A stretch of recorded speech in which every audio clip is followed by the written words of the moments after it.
jesuitas adventistas? Es una pregunta. ¿Saben por qué es menester que podamos tocar este tema?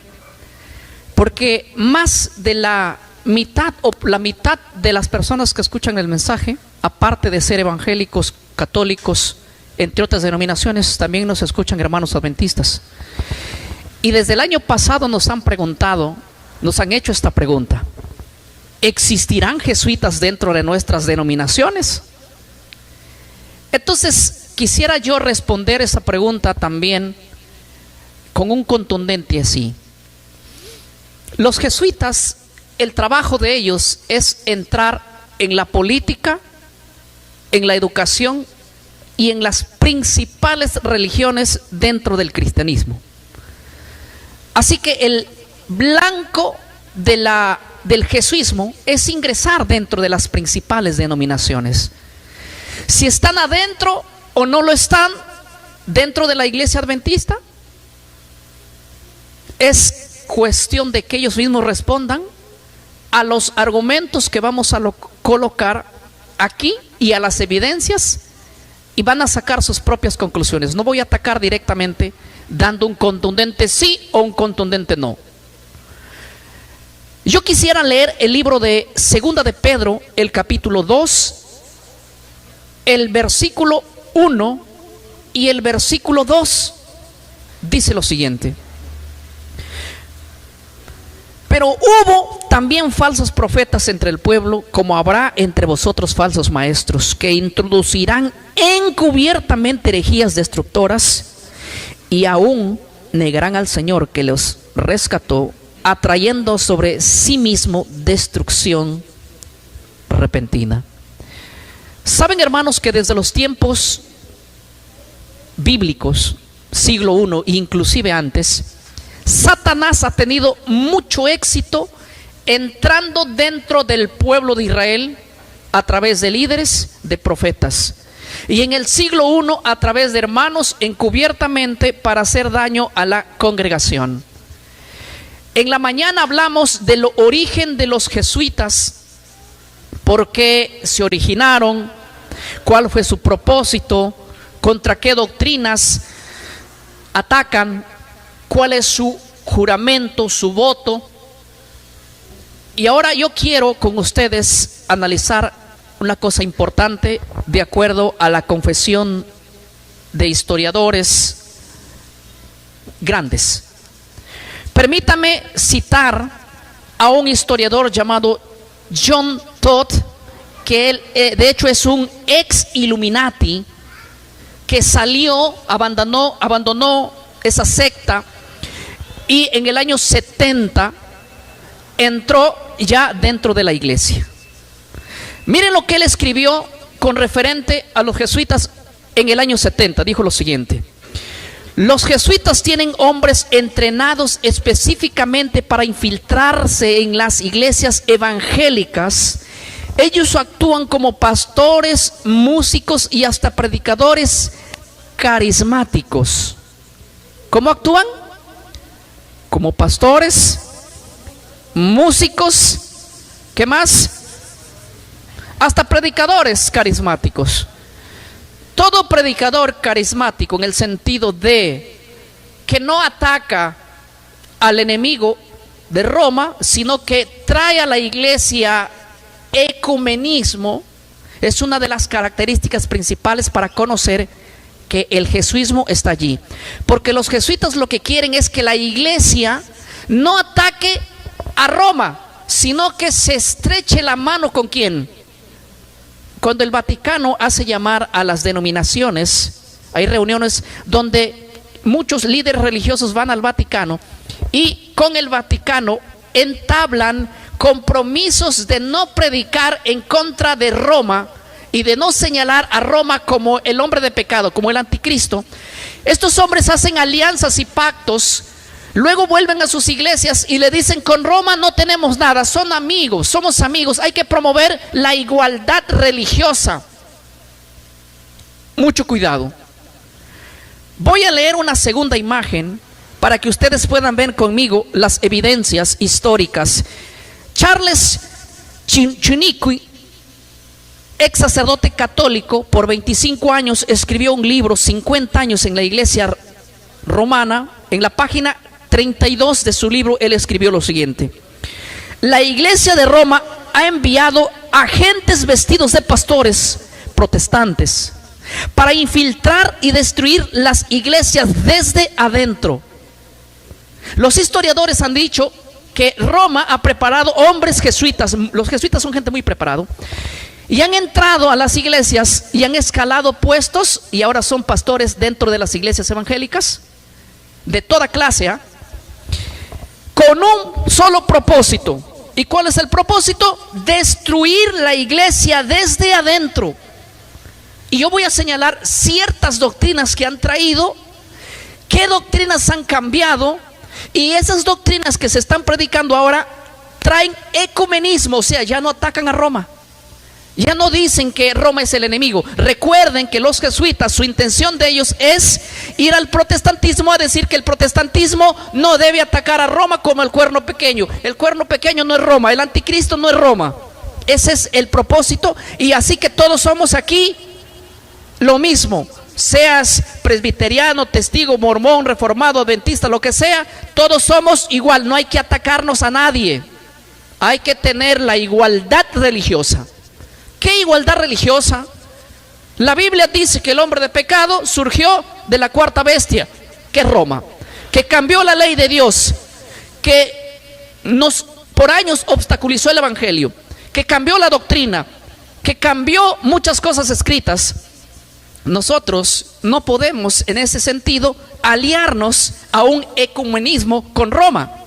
Pero hoy hay pastores infiltrados desde los años 70 y antes inclusive, más con fuerza, dentro de las iglesias evangélicas. Eso está muy bien documentado, porque cada fuente que estoy presentando, ahí está el link para que ustedes vayan a analizar.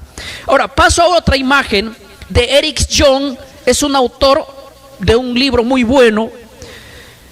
Escuchen lo que él dice. Los jesuitas han infiltrado, escuchen bien, la Convención Bautista del Sur, la Asamblea de Dios, la Iglesia Luterana, los Adventistas del Séptimo Día y otros. Miren que él cómo confesaba que iglesias ya habían entrado. Dice lo siguiente: su misión es ecumenizar y neutralizar. ¿Cuál es su misión? No ataquemos a Roma. Somos todos ecuménicos. ¿Neutralizar qué? Neutralizar el ataque de las doctrinas de la iglesia evangélica contra Roma. Ahora no, ahora ya no se habla en contra de eso. ¿Y quiénes han entrado? Los jesuitas, para hacer ese trabajo. Porque ahora ellos, como líderes y como dirigentes, pues van a ordenar que esos temas no se hagan. Ahora, permítame ir a una imagen que viene. Esta es una declaración terrible que hace un jesuita, que dejó el jesuismo. Este hombre es Rivera, el cual dice lo siguiente. Él dice en primera persona, Alberto Rivera dice lo siguiente: fui entrenado en Roma para infiltrar iglesias evangélicas.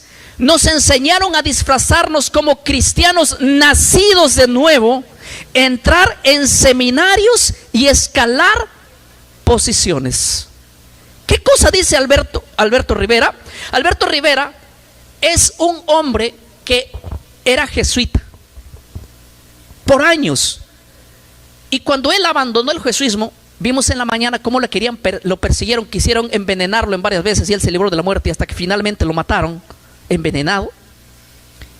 Este personaje, él cuenta su testimonio en los libros que él escribió y dice: yo fui entrenado para infiltrar iglesias evangélicas, nos enseñaron a disfrazarnos como cristianos nacidos de nuevo.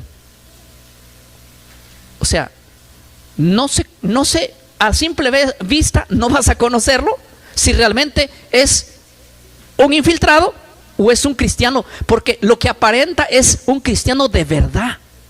Es casi imposible detectarlo. ¿Dónde vas a detectarlo? Es cuando sus mensajes traen paz con la iglesia de Roma. Es cuando te dicen que no hay que hablar de Roma, que hablemos de otra cosa. Ahora, noten, esto lo dijo él hace mucho tiempo atrás. Dice así, en esa misma imagen, en la parte de abajo, dice lo siguiente, después del link, dice: muchos pastores que hoy promueven el ecumenismo han sido educados y o influenciados por agentes jesuitas sin saberlo. O sea, salieron de la universidad con títulos sin saber que sus profesores son jesuitas.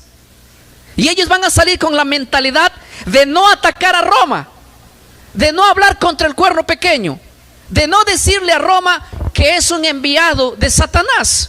Hay que hacer ecumenismo con Roma, y cada vez la gente olvida. Hoy día la iglesia evangélica casi poca sabe que Roma es el hombre de pecado y es el cuerno pequeño.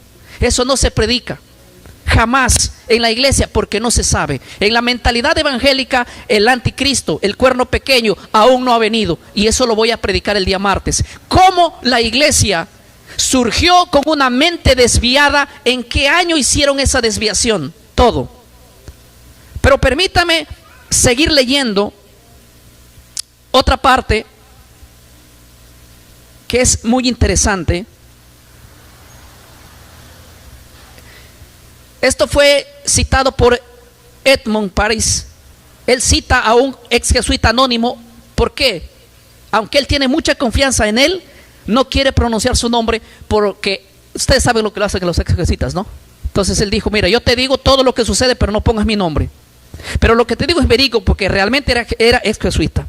Él dijo: algunos misioneros protestantes en Latinoamérica eran jesuitas encubiertos. O sea, los que llevaron el evangelio a otros países, vinieron de otros países como misioneros, cambiaron completamente lo que se predicaba dentro de las iglesias evangélicas. El Vaticano envió misioneros evangélicos, entre comillas, pero eran católicos, con la mentalidad católica, pero con la apariencia, ¿qué? Evangélica. Y ellos cambiaron muchísimas cosas dentro de la iglesia que vamos a ver en los días que vienen. Miren, eso lo dice en la historia secreta de los jesuitas, capítulo 10. Ahora, la siguiente imagen me impresiona, porque antes de leer la siguiente imagen, yo quiero decirles algo que es interesante, hermanos. Escuchen. Hace muchos años atrás, este ex jesuita fue uno de los hombres más preparados para entrar dentro de las iglesias, y él dice que tuvo una misión especial. Quiero leer el testimonio del doctor Alberto Rivera, que él es un ex jesuita, perseguido y hasta muerto al final por los propios jesuitas cuando él se salió. Él dice lo siguiente, lo voy a leer. Dice así: yo mismo fui asignado para infiltrar a los adventistas del séptimo día. Nuestra meta era hacerlos abandonar su mensaje profético y unirlos al ecumenismo. ¿Cuál es Alberto Rivera, que es un ex jesuita? Él cuenta en su testimonio, en sus libros que escribió, ahí está la fuente para que ustedes puedan verlo. Él dice: yo mismo fui asignado para infiltrar a los adventistas del séptimo día. Nuestra meta era hacerlos abandonar su mensaje profético y unirlos al ecumenismo. Oiga, dos cosas interesantes que cuenta este ex jesuita. Dice lo siguiente: quiero hacer una pregunta así. ¿Por qué creen ustedes que los jesuitas se interesaron tanto por infiltrar la iglesia adventista del séptimo día? ¿Quieren que les diga por qué? Porque su interés de ellos fue porque es una de las pocas denominaciones más influyentes en el cristianismo que sostiene que el hombre de pecado, que el cuerno pequeño, es el que tiene su sede central en Roma, en el Vaticano. O sea, quiere decir que la línea profética que sostiene la iglesia adventista es historicista.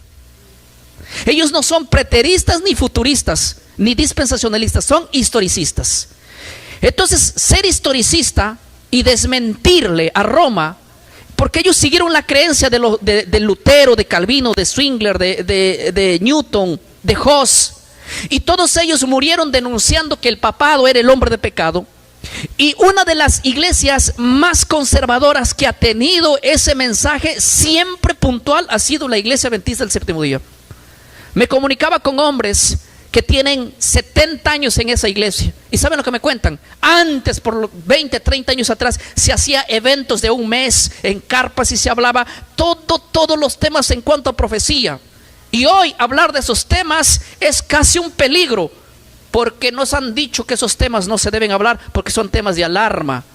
O sea, dentro del testimonio del doctor Alberto dice: yo mismo fui asignado para infiltrarme en la iglesia y nuestra meta era abandonar su mensaje profético.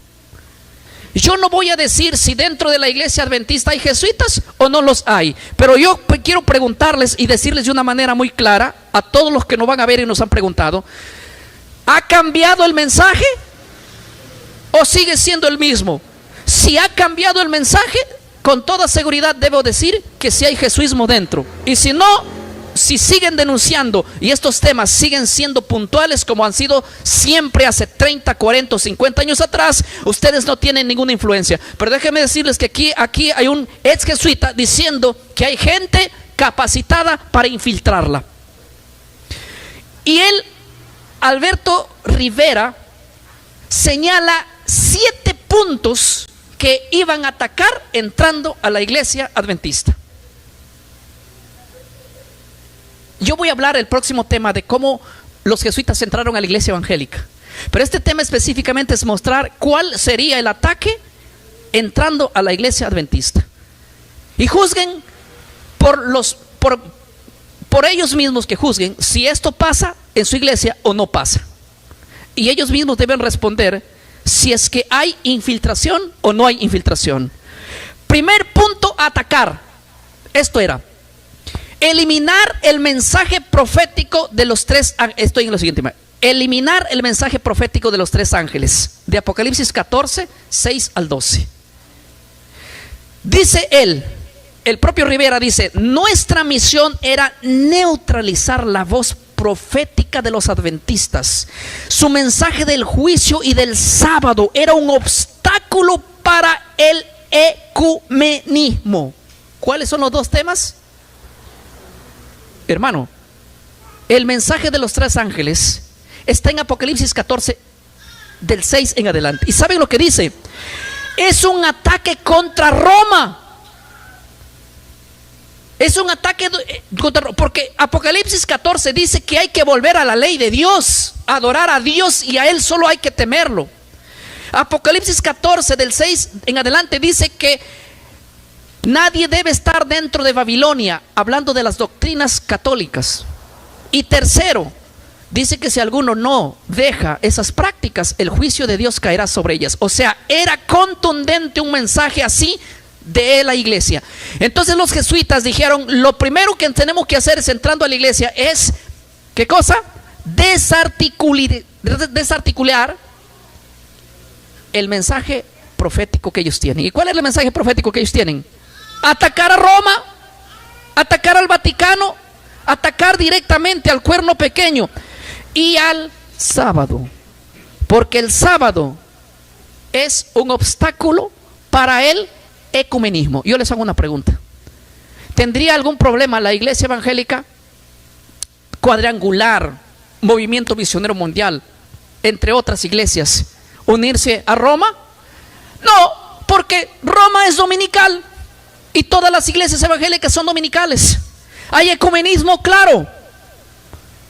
Pero ¿cuál es la iglesia que no dice eso? Dice: no, nosotros somos sábado.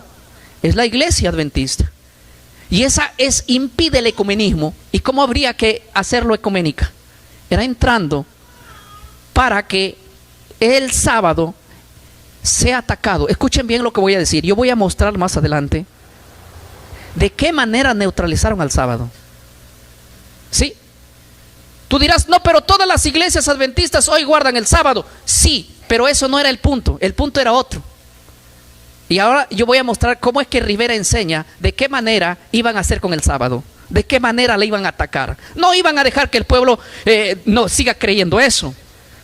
Algo más interesante. Voy a ir al punto 2. ¿Qué más tenían que atacar ellos? Dice así: desacreditar el don profético de Elena de White. Escuchen bien, los escritos de la señora White eran un peligro para Roma, dice él. Habían que infiltrarse para cuestionarlos desde adentro. Ahora escuchen bien lo que voy a decir, es interesante. Esto es interesante.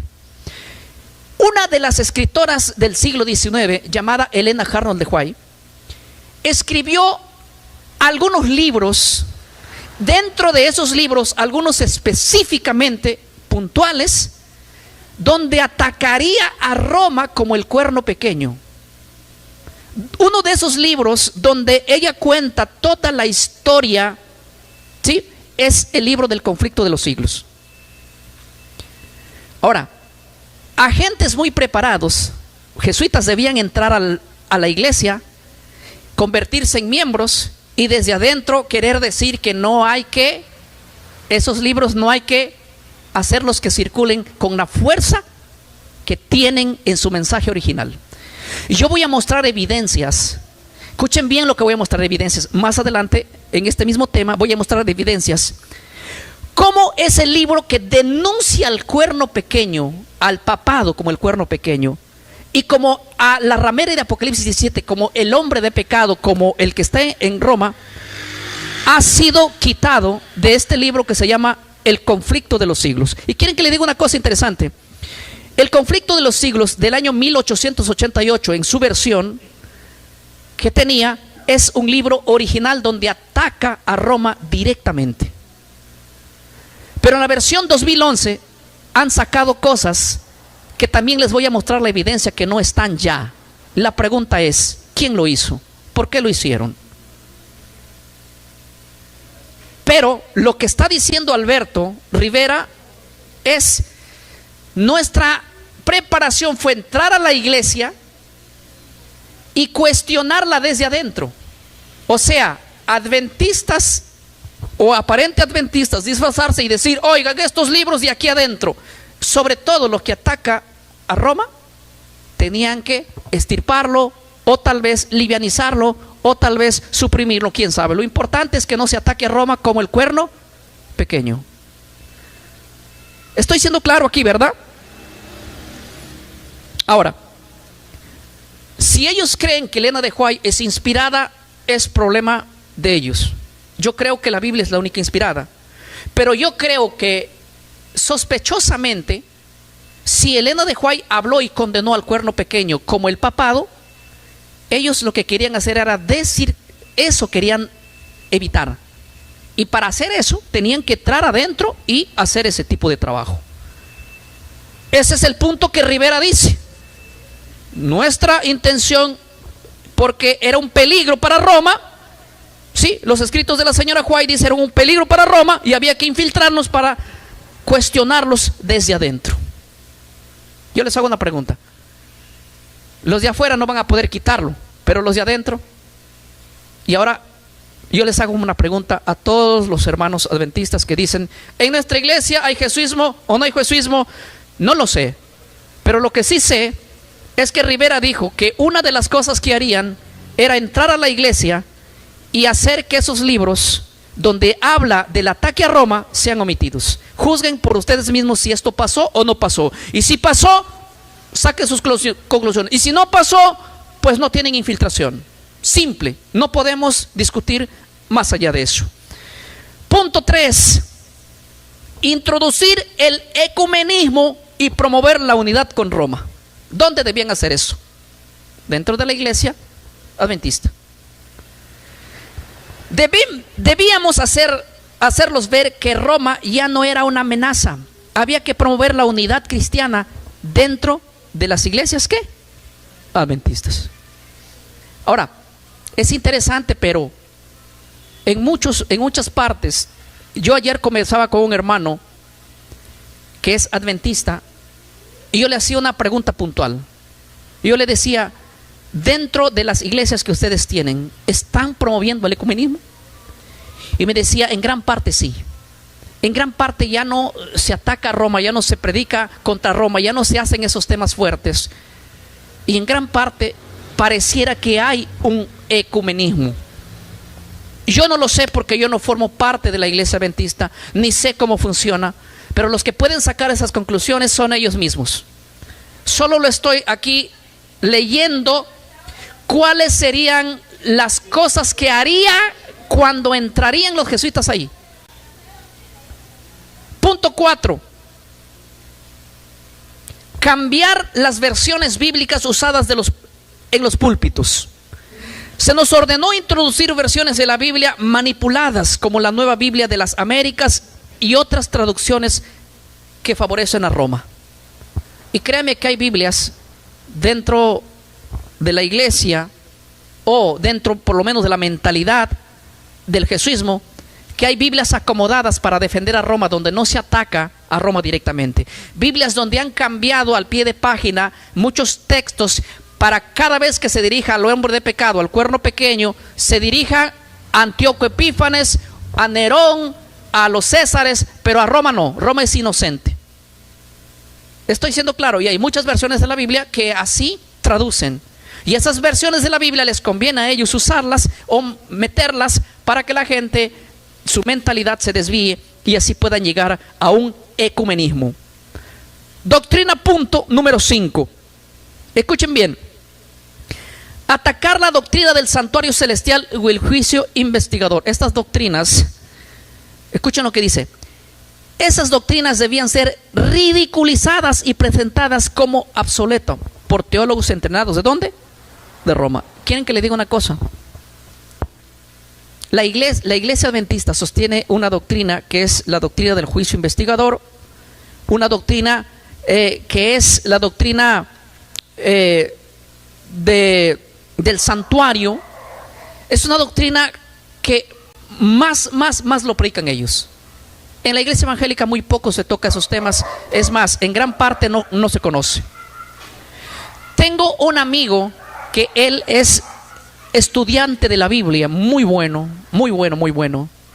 y critica mucho a las denominaciones, mucho. Y un día lo escuché predicar a él sobre la doctrina de la profecía, o sea, decía él, la doctrina de las 2300 tardes y mañanas de Daniel capítulo 8 es una mentira y una mentira y una mentira. Yo le llamé por teléfono en privado, a él es un amigo mío, y le hice una pregunta simple y sencilla. ¿Tú consideras que la doctrina de la profecía de las 2300 tardes y mañanas, como la plantea la iglesia adventista, es falsa? Muy bien. Mi primera pregunta es, ¿dónde inicia la profecía de las 2300 tardes y mañanas y dónde termina? ¿Y saben lo que me responde? La verdad yo no sé dónde comienza y dónde termina, no he estudiado esa doctrina. Yo le dije una cosa, es que a mí me parece lo más absurdo criticar una doctrina sin saber ni siquiera el origen. O sea, si yo critico una doctrina, tengo que saber que esa doctrina yo la manejo y decir, miren, está mal esa doctrina, esta es la verdadera. Yo presento una evidencia, una fecha, esto, aquello. Pero si tú vas a decir, oiga, esa doctrina del juicio investigado, esa doctrina del santuario, esa doctrina de 2300 tardes y mañanas es un error, pero preséntame la evidencia que es la verdadera. Y me dice, no sé ni dónde inicia y no digo. Entonces yo le digo, no puedes tú juzgar a una denominación, a una doctrina, si no presentas lo contrario y las evidencias contrarias. O sea, prácticamente a veces se juzgan doctrinas sin saber ni siquiera dónde inicia y dónde termina. Ahora, yo quiero hacerles una pregunta. Muy pocos se estudia eso. Es un tema que de hecho hasta yo mismo lo estoy estudiando. Pero permítame decirles una cosa. Yo no puedo criticar una doctrina que no conozca. No puedo criticar una doctrina que no lo haya aprendido. Pero Roma, su intención de Roma fue ridiculizar. Y hoy hay un montón de gente diciendo, esa profecía de las 2300 tardes y mañanas es bíblica. Está en el libro de Daniel 8. ¿Sí? Está en Daniel 8. No recuerdo el texto exacto, 20 por ahí. Habla de las 2300 tardes y mañanas, que tiene un inicio y tiene un final. La mayoría critica, pero a la mayoría pregúntale, está bien, dile, ¿cuándo inicia esa doctrina y cuándo termina? Tú que dices que no es así, ¿cómo es entonces? Explícame. No va a poder explicarte. Escúchame bien lo que te digo, no te va a poder explicar. Va a decir que es falsa, pero no va a decir por qué. ¿Y dónde comprueba que cuál es la doctrina? Está bien, la que te presento es falsa. Ahora preséntame la tuya. Dime cuándo inicia, cuándo termina. Se queda en el aire. Ahora, miren el punto 6, me interesa. Dice así: llevar a las universidades adventistas a alinearse con el pensamiento católico. Rivera dice que una vez entrado dentro de la iglesia, a él la habían capacitado para que haga estos 6 puntos y un 7 que viene, y uno de los 6 puntos era llevar a las universidades adventistas a alinearse con el pensamiento católico. O sea, para que tú lleves a una universidad adventista al pensamiento de Roma, es que tiene que haber educadores que sean con el pensamiento romano. Ayer me decía un hermano que conoce muy bien la iglesia adventista, lo llamé por teléfono, él está en Estados Unidos, y me dice: Polonia, México y otras más, nuestras universidades adventistas están siendo dirigidas por sacerdotes católicos. Literal, tengo las evidencias porque yo trabajé tanto tiempo allá.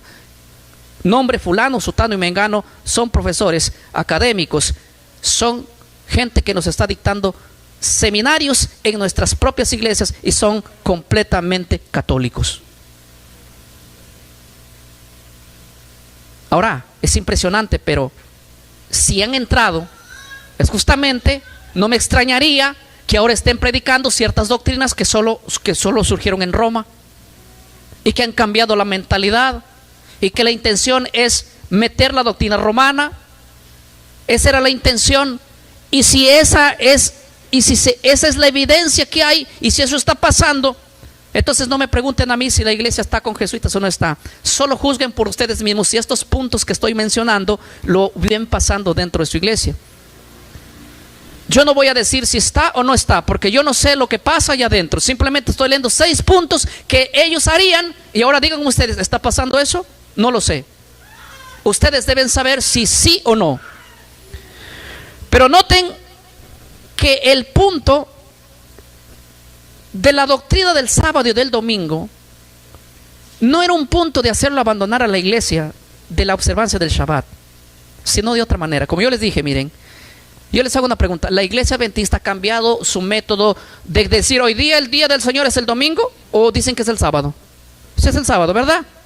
Eso no lo van a cambiar. Es que Roma sabía que eso no lo va a poder cambiar. Por eso es que ellos hicieron otra cosa que indica el número 7, que es escalofriante.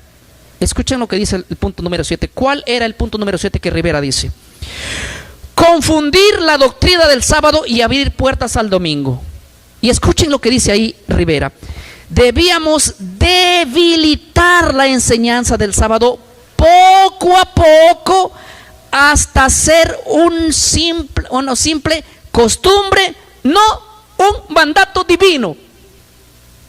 Ahora, ¿cuál era la estrategia de ellos?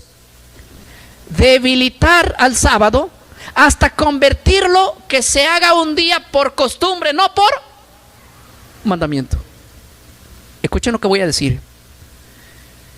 En el día sábado, según la Biblia, se deben hacer 3 cosas. Es un día de adoración sin trabajar. Es un día donde se alaba a Dios.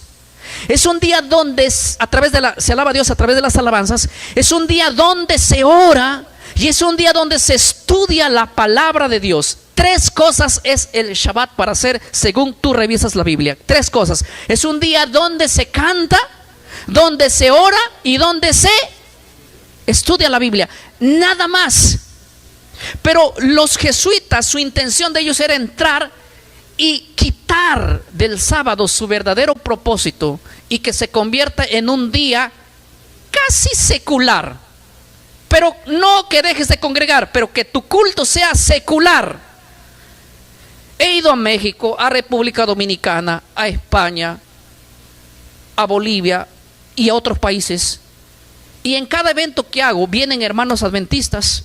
También ellos vienen, escuchan que voy a estar y vienen y me dicen: pastor, en nuestras iglesias cada sábado ya no se hace esto, ni aquello, ni lo otro. Mediodía hacemos un culto, llegamos tal hora, un culto de un par de horitas o de 1 hora. Y a veces ni eso, porque se agarran aquí los jóvenes a desfilar, a embanderarse, a celebrar marchas, a hacer aquello, el otro. Culto no hay. Hoy día hay celebración, cada sábado hay una celebración de un aniversario, el otro sábado nos vamos por otro aniversario, el otro sábado el día de la pañoleta, el día de la Biblia, el día del pastor, el día de no sé de qué cosa. No es un culto de adoración, se ha perdido el verdadero sentido del Shabbat. De uno lo dudaría, de dos lo dudaría, de tres lo dudaría, pero recibir 10,000 mensajes, 5,000 mensajes, 20,000 mensajes de lo mismo, yo no creo que tanta gente se haya vuelto loca. En serio, hermano, el sábado es un día especial de adoración a través de la alabanza, del estudio de la Biblia y de la oración. No se puede cambiar por nada ese día para darle otro sentido, otra dirección secular. Quieren desfilar, desfilen, hagan otro día. Quieren celebrar pañueletas, háganlo otro día, ¿por qué importa? Quieren celebrar el día del pastor, háganlo otro día. ¿Por qué el Shabbat? Es que lo que dice Rivera es tremendo. Él dice, confundir la doctrina del sábado, abrir puertas para el domingo. ¿De qué manera? Debíamos debilitar la enseñanza del sábado poco a poco hasta hacerlo una simple costumbre, no un mandato. Ahora, déjenme decirles algo interesante. ¿Los jesuitas están dentro de la iglesia adventista? No lo sé. Díganme ustedes, ¿cómo es el Shabbat que celebran? ¿Es un Shabbat secular o bíblico? Algunos hermanos me llevaban por teléfono y me decían: pastor, en la tarde ni estudiamos la Biblia. Los jóvenes empiezan a hacer juegos, a competir, esto, aquello, a ver quién concurso. Eso no es adoración, eso es una payasada desde mi punto de vista bíblico. Eso no es algo que está destinado. El día de Shabbat no es para estar jugando, ni inventando juegos, ni haciéndose los monos por acá, por allá. No. Si eso pasa, díganme ustedes. Yo no sé, yo no he ido a un programa así. Pero díganme que ellos mismos juzguen si está o no está. Ahora, ustedes mismos sabrán si el sábado ha sido debilitado. La manera de los jesuitas es: nosotros no vamos a poder quitar de la mente del sábado al domingo, pero una vez haciéndolo un día liviano, llega un momento cuando el sábado ya no va más, y va a haber mucha gente que guarda el sábado, que va a abandonar el sábado, porque va a ser lo mismo. Es un día como lo que se hace en la semana, se hace también ¿dónde? En Shabbat. Y los pocos viejitos que se levantan a querer reformar la iglesia pronto son quitados. Los pronto viejitos conservadores que dicen: hermano, no hay que hacer esto, no hay que hacer aquello, ¿cómo es posible que hayamos caído? Vaya pues, chao. Enmudecidos, callados, disciplinados por querer. Cualquier persona que quiera predicar algo contrario a lo que dice ya la institución es un hereje también. A mí me han escrito muchísima gente que ha querido hacer cosas de, ¿cómo se puede decir?, reformarla, y han sido excluidos. No sé por qué está pasando eso. Juzguen ustedes mismos si es que eso ha pasado. Ahora voy a presentar, si ustedes quieren estudiar estos puntos, voy a presentar allí en qué folleto están los 7 puntos sobre los adventistas. Ahí está, en un folleto llamado La Fuerza, parte 4 de la serie de Alberto. Ahí está el link para que puedan ustedes verificarlo. Si quieren copiarlo, háganlo allí. Está la fuente original. Yo he puesto solamente los fragmentos. Ustedes van a leer más allá de eso, porque en realidad lo que cuenta Alberto es tremendo. Ahora, ¿saben que la imagen que voy a presentar a continuación habla de Rivera? Rivera predijo su muerte. Yo se los dije en la mañana. Este personaje fue jesuita que hizo todas estas declaraciones y expuso la intención de los jesuitas. Haciendo estas declaraciones, él predijo su muerte. ¿Saben lo que dijo? Él dijo así: en varios folletos, especialmente La Fuerza y El Cuarto Hombre, Rivera afirmó los jesuitas buscarían matarlo y que no moriría de muerte natural, sino por ser un objeto, ¿qué cosa? Del Vaticano. O sea, Rivera en varios folletos que escribió, él dijo: yo voy a morir a manos del Vaticano.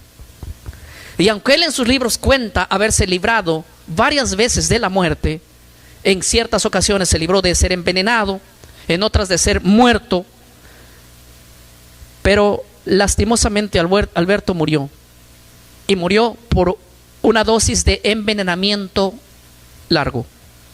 Es algo, un medicamento que te dan, el cual no te mata en el instante, pero te va matando poco a poco y no tiene cura. Miren lo que dice la versión de sus seguidores en el libro Chic Publicaciones. Dice lo siguiente: creemos que Alberto Rivera fue asesinado lentamente por el Vaticano mediante envenenamiento prolongado. Él había advertido que la Compañía de Jesús intentarían, ¿qué cosa? Silenciarlo, y lo hicieron.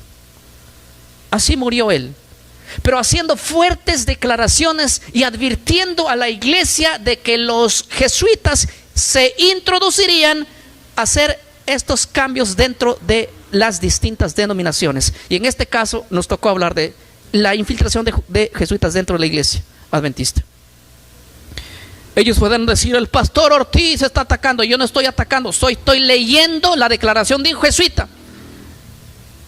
Y si está pasando eso en tu iglesia, ¿es la respuesta de jesuita? No lo sé.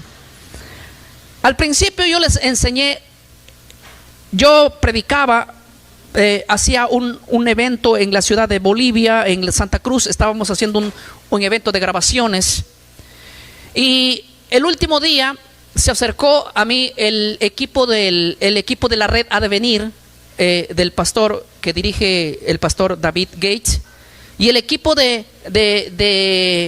trabajo de él me regaló un libro llamado El conflicto de los siglos, ahí en Bolivia. Y ese libro yo lo tengo en casa. Es un libro muy bonito, con imágenes todos. Entonces, ayer yo tenía en mi mentalidad, leyendo en internet varias cosas. Entonces dije, bueno, qué mejor conversar con un hombre que conozca más de este punto. Agarré el teléfono, conversé con el pastor que dirige la red Advenir. Es una red mundial, de hecho, en Bolivia. Lo llamé y él me contestó, porque es un amigo mío. Y yo le hice una pregunta puntual y le dije: mira, el equipo de la red Advenir me regaló un libro que se llama El conflicto de los siglos, el cual yo te quiero hacer una pregunta puntual, directamente y a la yugular. Dime tú, el libro que tú me regalaste, que tu equipo me regaló, ¿es el libro de la versión original o es un libro de la versión ya no original? Y yo quiero leer aquí una imagen. Escuchen lo que dice esta imagen: la versión original del conflicto de los siglos. Después de hacer esta investigación, yo tomé el teléfono y lo llamé. ¿Y sabe lo que dice? Esta publicación es una versión original del conflicto de los siglos. Dice: escrito por Elena Hardol de Huay, publicado en 1888, revisada en 1911. Dice lo siguiente: esto dice, identifica claramente al papado como el anticristo en ese libro. Ejemplo contundente, como dice ese libro, el Papa ha usurpado la autoridad de Dios y se ha sentado en el templo de Dios como si fuera Dios. Esto lo dice en El conflicto de los siglos, capítulo 25, la edición original de 1911. ¿Identifica claramente al papado o no? Sí. Ahora, escuchen, voy a ir a la siguiente imagen. Miren lo que dice. La versión abreviada se llama La Gran Esperanza, El conflicto de los siglos, La Gran Esperanza, publicada en el 2011. Tiene un pequeñito problemita. ¿Saben cuál es el pequeñito? Que no es pequeñito, es problemón. Miren lo que dice: publicada por la Conferencia General de los Adventistas del Séptimo Día como resumen del conflicto de los siglos. Miren las cosas que están suprimidas. Suprimieron muchos capítulos proféticos, especialmente los que, identificaban al papado como el cuerno pequeño. Está borrado. Donde llamaban al papa el hombre de pecado o anticristo, está borrado. Donde describen a Roma como en la ramera de Apocalipsis, no existe. Qué sospechoso que en la versión 2011, donde se atacaba al papado, toda esa parte lo han omitido. Alguien podrá decir, pastor, estás mintiendo, porque lo que puedas encontrar en las investigaciones de los libros sean mentiras. Está bien, por eso, justamente por eso, me tuve que cerciorar y llamar a alguien que conoce profundamente de este tema. Y él me dijo, es verdad, se ha suprimido esto, eso y aquello. Es cierto. Y yo le dije, ¿y el libro que tú me has dado? Me dice, sí, es original. Conservamos todavía el original. Pero déjame decirte una cosa. En realidad, el actual presidente adventista, Ted Wilson, dice él, hizo un compromiso al mundo de llenar el mundo con el conflicto de los siglos. Estoy repitiendo las mismas palabras de él. Escuchen bien. Donde él, cuando dio ese mensaje, le llenaron de amenazas de muerte, porque ese libro era muy peligroso para el mundo. Así que él, comprometido a dar al mundo el mensaje, él tuvo que suprimir la parte justamente que estás tocando, para que esa promesa no sea rota y el conflicto de los siglos sí ha llevado a todo rincón, pero menos la parte que atacaba directamente al hombre de pecado. Si esa versión es cierta, déjenme decirles que Ted Wilson es el hombre más cobarde que puedo conocer. Porque todo hombre debe hablar la verdad aunque le venga encima el mundo. Pero si esa no sé, no estoy sumando ni restando nada. Ahora alguien puede decir, no, pero eso lo dijo David y David no está bien con la iglesia. Muy bien, llamé a otro que sí está bien. Hablé con él, que es amigo y tiene una influencia y un ministerio gigantesco. Yo le dije, mira, lo que tú me digas, yo no voy a decir que tu nombre, por cuidar tu imagen. Pero solamente te quiero preguntar si el libro que hoy ustedes dan de la fecha 1911, del 2011, está mutilado en esto. Él me dijo, sí. No te voy a mentir, sí. Él también es amigo mío. Y él sí está en regla con la iglesia. Pertenece a la iglesia y tiene un canal grandazo. Wow, me quedé sorprendido. Y ahora dije, teniendo las evidencias, yo puedo decir y no hablar cualquier bobada, como dicen. Tengo que cerciorarme de esto. Ahora, ¿quién puede saber si esto es verdad o mentira? ¿Saben quién puede ser? Ellos mismos. Que ellos mismos vean si la versión del 2011 tiene la parte que ya dije que está omitida. Ellos tienen que saber. ¿Sí? Ahora, quisiera yo terminar, a ver si es que me ponen una pila nueva aquí, por favor. Y ir avanzando en esto. Miren, uno de los pastores llamado Bill, voy a ir a la otra imagen, Hughes, él es un adventista historicista. Él dice lo siguiente, hace una declaración aquí. Lo pongo aquí porque está público, eso no es que lo dijo en secreto, está público, por eso lo estoy poniendo porque público. Si él lo colocó es para que lo lean todos. Dice así: al quitar el mensaje contra el papado, se ha traicionado el propósito profético de Ellen G. White. El adventista historicista y reformista ha publicado comparaciones entre los textos usados y la administración actual de hacer ¿qué cosa? Ecumenismo suave. Él dice que al quitar esos ataques directamente al cuerno pequeño o al papado, es como hacer un ecumenismo ¿qué? Suave. Ya no hay que atacar al enemigo, ya no hay que atacar. Murieron los protestantes, murió Juan Jos, pero ¿a quién le importa eso ahora si eso es cierto? Ahora ya no hay que atacar al papado, ahora es amigo el papado y hay que irnos allá y a desfilar con ellos y allá no la veía, dar los regalos y recibir regalos de ellos.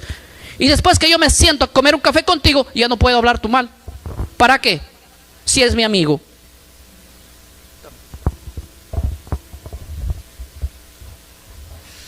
Ahora, miren,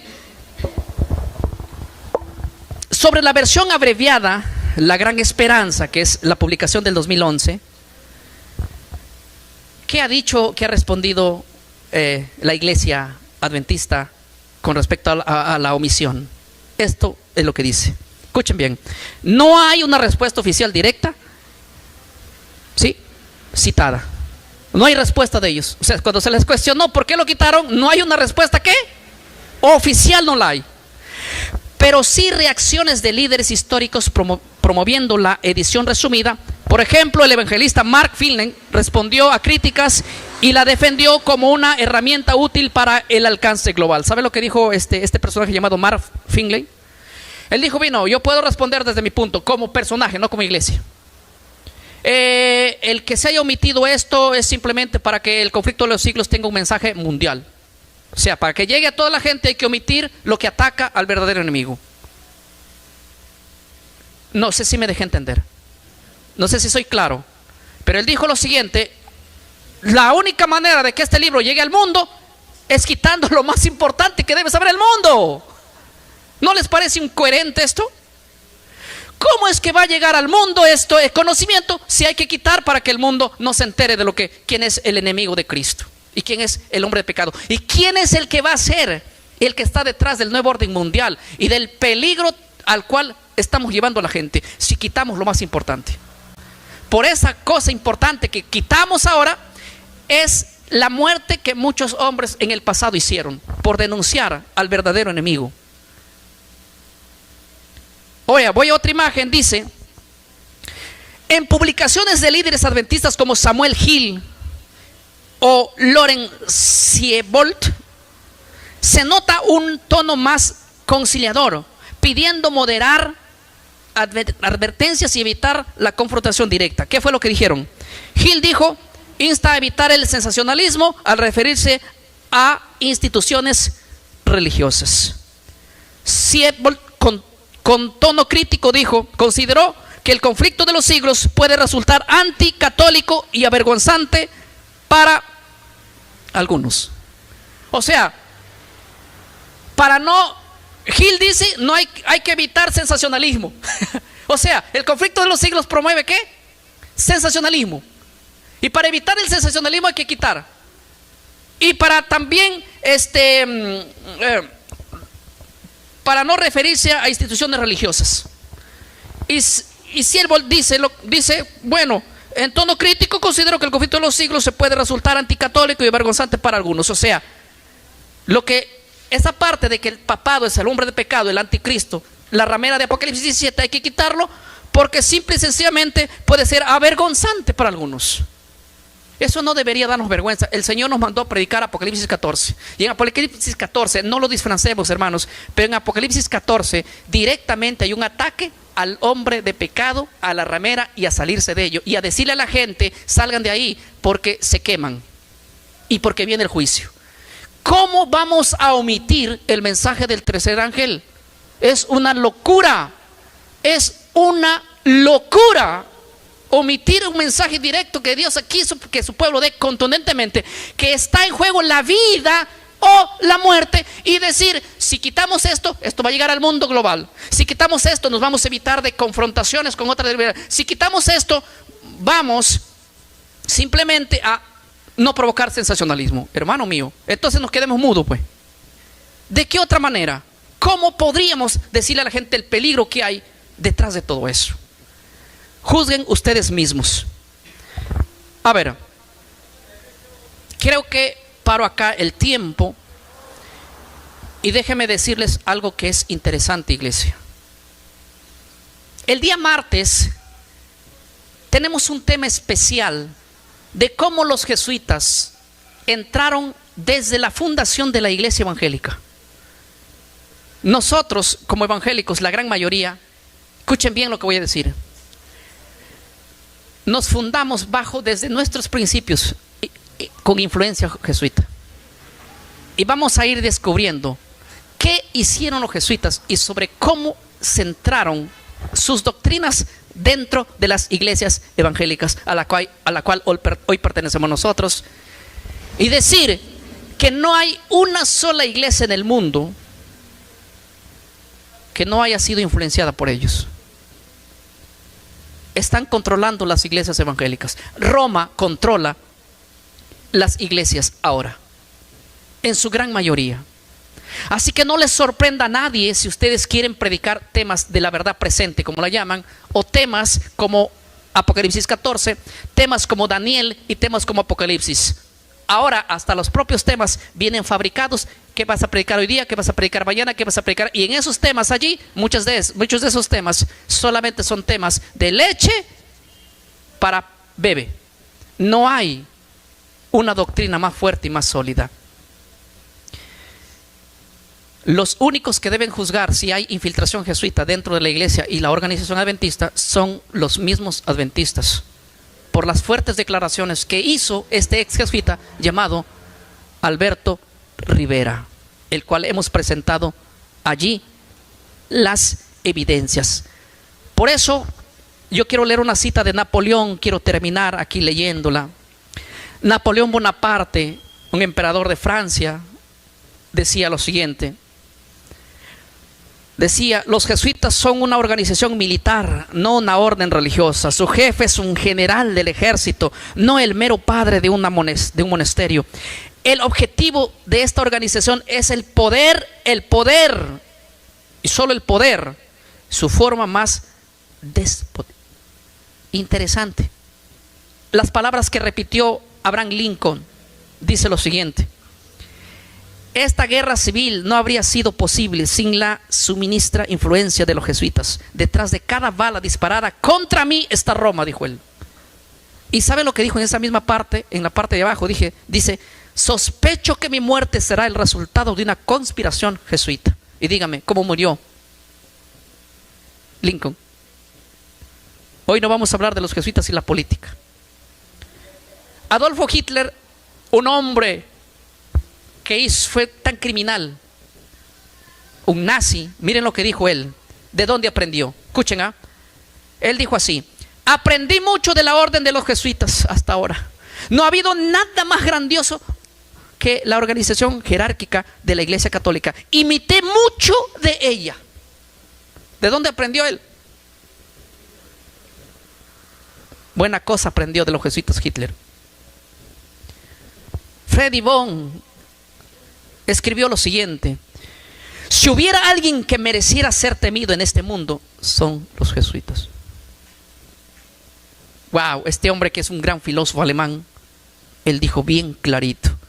John Adams dijo lo siguiente, también fue presidente de los Estados Unidos, dijo: los jesuitas son una amenaza para la libertad. Ellos se infiltran en el gobierno y destruyen repúblicas desde adentro.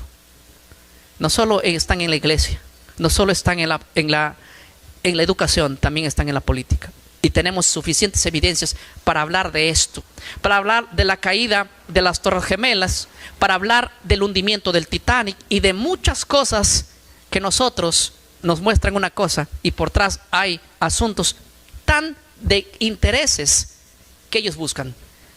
En otras palabras, el jesuismo lo que busca es poder, poder y poder donde llega, en la educación, en la iglesia o en la política. Y ni hablar de cómo han influenciado al mundo, de todas las empresas más grandes que mueven y que controlan, están detrás los jesuitas. Y pronto, déjenme decirles que Roma será una potencia mundial de nuevo. Una iglesia, una religión, y todo lo que tendremos que hablar sobre el nuevo orden mundial. Pero esto será asunto de otro tema. Que Dios nos ayude en su misericordia a librarnos de estos agentes del enemigo. Y que Dios ponga la paz en nuestros corazones. Dios los bendiga, hermanos, en esta tarde. En el nombre del Señor. Amén.